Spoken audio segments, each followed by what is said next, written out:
I never liked doors. There was always something about doors that freaked me out. When they were open, I felt exposed. When they were closed, I felt a bit safer, yet nervous about what was on the other side. So I often lock my doors, and the doors that lead outside of my small rural house have plenty of windows.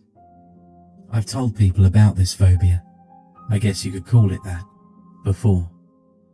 They've rationalised it, saying, it's like how some people aren't afraid of the dark, but what the dark hides.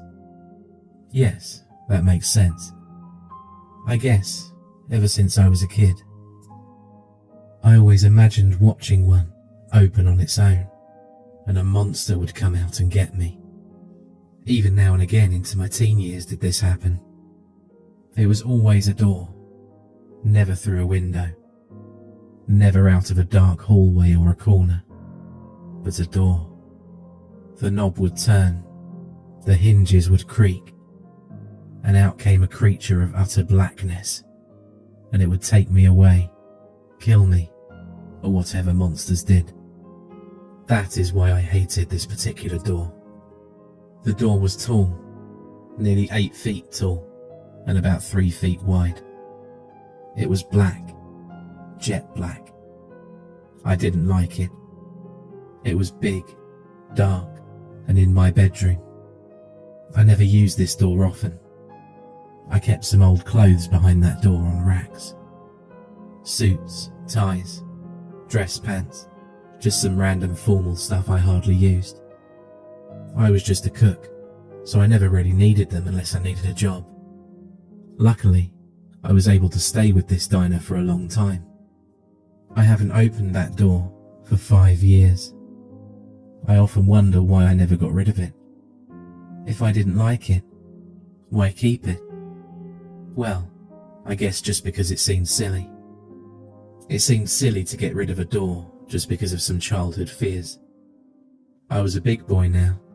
I'm not supposed to be afraid of the dark or the boogeyman. I rapped my knuckle against the door as I stood in front of it, trying to make jokes to make myself feel better. I tried to laugh away my concern as I looked at the door. It seemed to tower over me, and 2 small panels at the top of the door seemed to angle down at me. For a moment, I felt like it was looking right at me. I tried to laugh again, but I couldn't quite muster the humour. Instead, I gave it another rap and walked off. I had things to do, get ready for work, bills to pay, and people to see. I didn't have time to be afraid of a door. A couple of nights went by after I mocked the door. The feeling of being looked down on didn't leave for the rest of the week. For some reason, I just felt watched by the door. I lay in bed one night, parallel to the door, and stared at it. The door was hidden in the darkness, with only its brass knob to let me know it never moved. I stared for some time, looking directly at it. I felt like I was in a staring contest with it. We just looked at each other, waiting for the other to make a move. We waited until one of us broke the stare. We tried to intimidate the other. We stared for a long time before I finally blinked. When I did blink, I expected the door to suddenly swing open and reveal some sort of monster. Nothing happened. The door simply stood there, looking at me, looming over me. A chill ran down my spine, and I finally turned away. I went to sleep, but not after several glances back at the door. I woke up that morning with a headache. My head pounded like a death metal drum solo. I groaned. It hurt like hell. I pressed my hands on the bed to feel something warm dampen my hands. I opened my eyes. There on my pillow, and down onto the white sheets, was a pool of blood. I sat up, tearing my face away from the pillow. It was sticky from the dried blood. When I examined the sheets closer, I saw drops falling from my nose. I had a bloody nose, of course. I quickly stood up from my bed and ran to the bathroom with my head up, like they say you should do. Anyway, I ran in and looked at myself in the mirror. The left half of my face, mostly the cheek and mouth area, was dark red and brown, and 2 streams of blood still dripped from my nose. I held it up again, this time feeling around the bathroom for some toilet paper. I found some and quickly plugged up my nose in a hurry. The toilet paper stopped the blood, and I was able to sigh in relief. I felt dizzy though, and when the crisis ended, my headache decided to take centre stage again. With another groan, I wandered into my bedroom and called in sick. I couldn't go to work like this. I called my boss, and with the toilet paper in my nose, I sounded more convincing. He told me to call someone, and so I called Fred. He's a good one. There, I had the day to get cleaned up and my head to feel better. As I laid my phone back on the base, I noticed something odd. There was a sheet missing from my bed. Figuring I just kicked it off as I slept, I took a look around the bed. Nothing. Not under the bed, not behind it, not around it. I looked all over and couldn't find it. With a sigh, I sat down on the bloody bed. What a day, and I just woke up. My headache pounded as I tried to think, tried to calm down. I felt terrible, but I also felt nervous for some reason. A bloody nose and a headache, then my sheet is gone. I pinched the bridge of my nose in frustration. What a day. Then I looked up, intent on some aspirin, and I noticed something else. My closet door wasn't closed all the way. I could tell because the latch rested on the outside of the frame. Now I was really freaking out. I stood up in nothing but my boxers and approached the door. I reached for the handle. I looked up at those 2 panels, and again they seemed to angle down at me, staring me dead in the eye. I hesitated and took a step back. Why was it open, and why was I so scared of it? It was just the door. Nothing to be scared of. Yet I was. I was absolutely terrified of this door right now. My head pounded. My nose was plugged with toilet tissues, and I was alone in my boxes. Dawn was just creeping through the window. I gripped the handle. There was nothing, absolutely nothing to be scared of. I told myself this probably a million times as my hand shook on the knob. The quaking knob made small rattling noises as the latch vibrated against the frame. Finally, I took a deep breath, made a tight fist, and swung open the door. Inside was the 5 jackets, dress shirts, dress pants, and 2 pairs of shoes I wear for interviews. They were all aligned and straight on the rack they hung on by their hangers, just as I had left them 5 years ago. I looked down, and there was my sheet, under the coats. It was folded up neatly into a perfect square. One word raced across my mind 1,000 times. How? I didn't know, and I didn't think I wanted to know.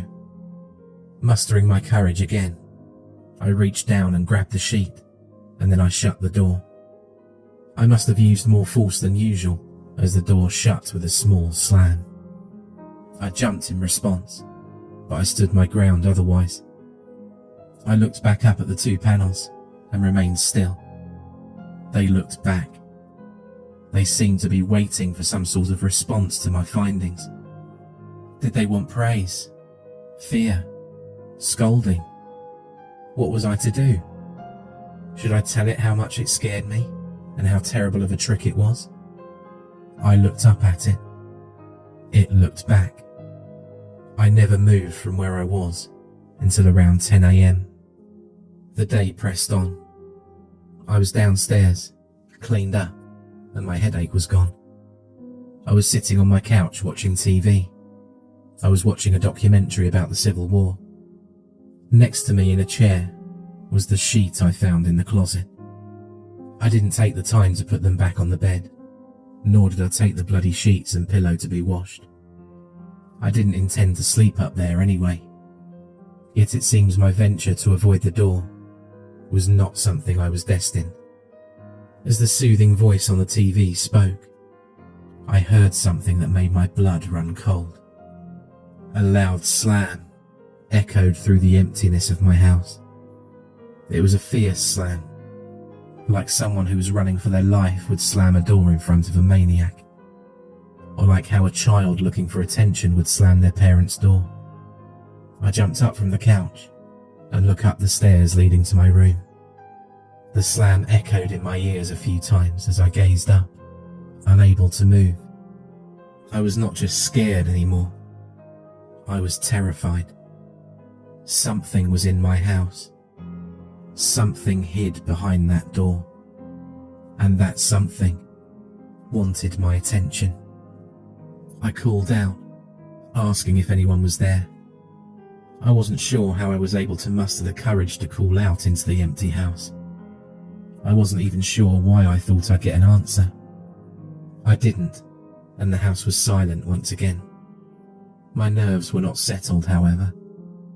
I took a few steps forward, my socks whispering on the pale carpet. I stopped, and nothing continued to happen. I licked my lips. They were incredibly dry. I then jogged. I couldn't believe how fast I decided to see the door. My body felt like on autopilot as I skipped up steps to my room. I flew past the bathroom and suddenly found myself at the doorway leading to my room. I looked around the corner. There was the door. It was shut tight, no latch left out. I stepped into my room. I stepped slowly, cautiously. Those two panels watched my every move like the eyes of a hawk or that of a demon. I looked at them as I continued. Every few steps I paused to listen and watch. Nothing happened. Then I was at the door. I looked up at the panels again.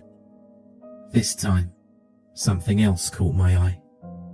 It was a long streak. The door was covered with them, but this one was larger than the rest. The streak extended between the two panels and curved. It was smiling at me. I was downstairs again, this time with a beer in my hands, the quilt over me, and my head on the arm of the couch. The time was 11:30 p.m. I was watching a movie, one of my favourites. I sat, my eyes blank and my body cold. I was very cold now. I even wore my jacket under the quilt, and I was still shivering. I was probably actually very scared, yet I didn't feel all that scared, just cold. I watched as explosions came off the screen, as gunfire was passed back and forth between the main characters. I watched, my body shivering yet still. I took a drink of the beer only every 10 minutes, on the minute. I watched and waited. I knew I was waiting for something, for the door to do something, yet I couldn't leave. I didn't feel the need yet. I felt distant, actually. I felt like I was watching myself watch TV. I only ever came back to the present whenever the 10 minutes came up. I watched TV and kept an ear out for something. At 12 midnight, just as I drank my beer, I heard what I was waiting for. The walls shook, the ground quaked, and my heart stopped. There was another loud slam. Oh, but it wasn't over yet. That slam was followed by another, and another, and another. The pace was slow at first, but it picked up quickly. It was almost like listening to a giant smash against a wall, over and over again. My body moved faster than I ever thought I could, yet I remember every moment. My hair standing up, my legs kicking off the quilt, my hands grabbing the keys to my car, my head turning to the stairs. The slamming continued throughout the process. I ran out the door, I ran to my car, and then I drove away. I drove so fast to get away from the slamming. It continued in my head, pounding over and over and over again. It just wouldn't stop. I couldn't concentrate. I just heard the slamming of my closet door over and over again, like a jackhammer. It pierced my mind and broke my sanity. I began to laugh, and laughed even louder as I watched a pair of headlights rush into my car. Then, everything went black.